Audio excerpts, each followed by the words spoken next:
So hello everyone and welcome to Chat with Nene Alice. If this is your first time tuning in to Chat with Nene Alice, don't forget to like, don't forget to subscribe, and don't forget to send in your comments. And viewers, I also want to let you know that we are chasing 1,000 subscribers by the end of October. So if you have not subscribed, please endeavor to do so. And if you have not liked the video, please make sure you like the video, because when you like the video, it gives so much value to the video and so many people will want to have a look at it.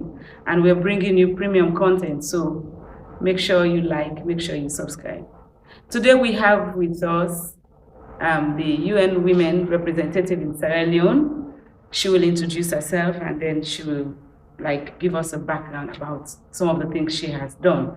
But before I ask her to introduce herself, I also want to let you know that today we are talking about the Gender Empowerment and Women Equality Bill 2021 that the UN Women has funded a meeting where we can come sit and map a way forward as to how we can actualize the bill.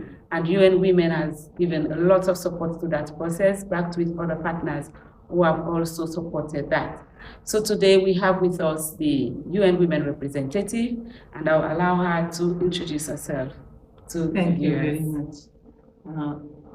I'm Setcheme, Jeronime Mongbo, the head of office of UN Women, as you rightly said, here in Sierra Leone. We've been working in Sierra Leone since 2002. It was first as UN Women, UNIFEM, and then UN Women came in 2010 when 3 other entities were merged with UNIFEM to form UN Women on the request of United Nations members and of civil society organizations.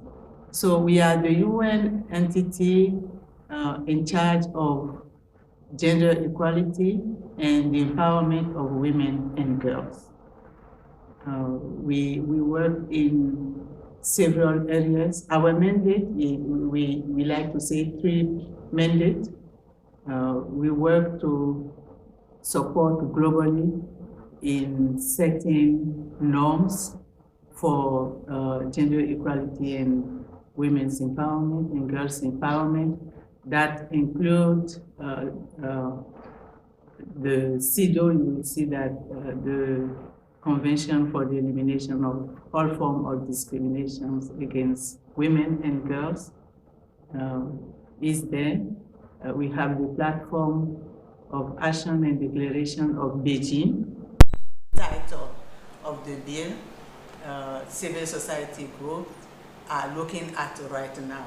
Ours is to support the government, and we commend President, His Excellency President Matabio, for validating, approving the bill championed by the Ministry of Gender. So we are very happy about it, and we are listening to what stakeholders are doing, what they are, how they are supporting the bill, and we are in support to that. We convened a national coordination planning meeting, and most stakeholders were there. I won't necessarily list them, but again, what UN Women is doing is making sure that where gaps are in terms of actualization, in terms of support to groups, stakeholders who are working toward making the bill known, making it understood, and giving it more chance to be approved. We work together in those instances. So I think I will stop there. One thing we didn't talk about is UN Women. UN Women is United Nations entity in charge of gender equality and the empowerment of women and girls, created in 2020 after the merging, upon the merging of 4 other women UN entities, including UNIFEM, INSTRO, OSAGI, and DAO.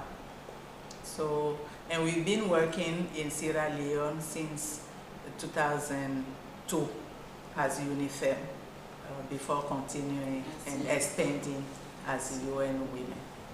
Okay, so in terms of us actualizing that bill, how has the mobilization or awareness raising, how has it been? You know, is UN Women and their partners very happy with the way the mobilization is going on? Frankly, we see a big excitement and engagement, not only of civil society groups, but even donor communities, MPs, members of the parliament, different stakeholders. We saw NEC at our meeting, lawyers were there, journalists, women in the media, you were there also. So the excitement is there, the commitment is there. The timing might be short, but that is for the authorities to talk about that. But everywhere there have been regional meetings by CGG and Amnet International. There have been meetings in the district just to popularize the bill. Everybody is saying, and now I'm quoting from the National Planning meeting, that the group which worked on popularization brought up a table which showed that there are still gaps in where to go to popularize and the means to do that. So for UN Women, what we are doing is focusing on giving resources to groups that have been identified by the government as able to carry on the actualization. Also, the communication group, when they finished the work and they came in plenary, they explained that there might be divergence in the messages, but there also are more needs for developing short videos, streamlining the messages. So we are currently working on a framework to support journalists to do that, to implement the recommendation that came out of that planning meeting. Also, diverse groups are sending or discussing their point of views of the bill, and maybe as tomorrow there's going to be a meeting convened by some of the civil society organizations. We think those thoughts have to be brought together in very constructive and comprehensive way, and to be handed over to the authority to see how best to use them for the possible approval of that bill. And talking about the bill itself. Yeah, I just also want to interrupt you. Sorry about that. But the civil society organizations that are meeting, in the course of us having to actualize the process of passing this bill in Parliament. How inclusive is it? Does it make provision for women in the community women to be part of that process? Does it make provision for people living with disability, to have their say and to, give their perspective on this? How inclusive has it been? Because them having a meeting, it means it has to be an inclusive meeting where everybody can be involved and everybody can, just say we were part of this process and we were happy. We are talking about a country of now more than 8 million people. That's the last estimate from 2019 demographic survey. And the bill was out recently. Good enough that of the reports that the chart I'm reading is that some of the reports are coming from the districts. That they have been sent, had some meetings at district level, but can we say at this stage, and that's your question, basically, that all the districts, all the communities, or most, have been covered, and that people at various levels, and especially at community level, whether they have been spoken with, whether they are participating, I will say at some extent yes, but again there is a gap to fill, and I believe that the compilation work being done intends also to identify those gaps, and the support we as UN Women are working on to provide to some civil society groups and to journalists is to help support some of those areas where the message has to go and even understood, because not everybody has the same understanding, and the bill has to be understood by those who have voice in the approval of it.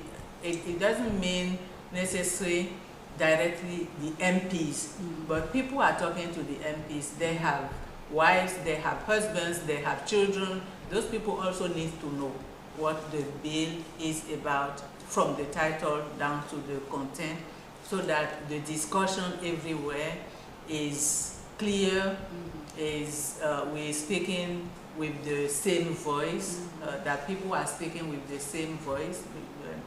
It's just supporting.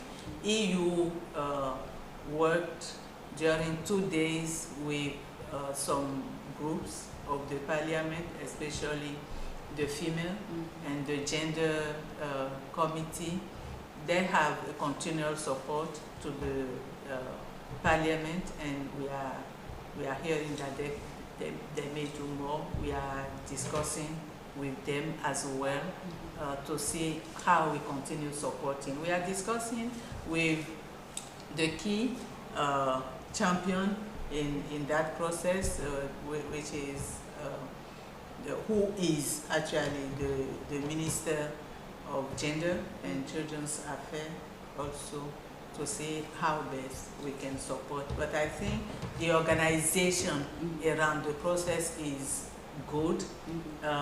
In human context, we just need to continue improving and making sure that the more people are informed.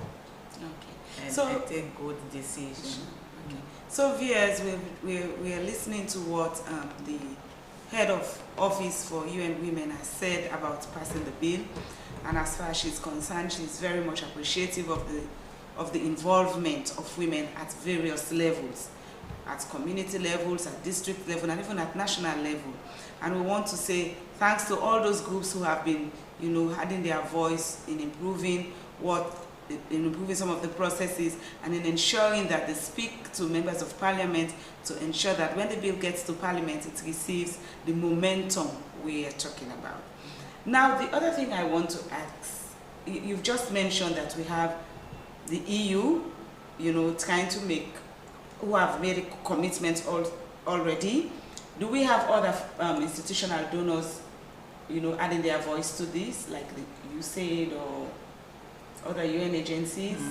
I think this thing is difficult to, you know, to talk about. Why? Because we are in the political domain, and you don't know where the talks are. You just know what you know.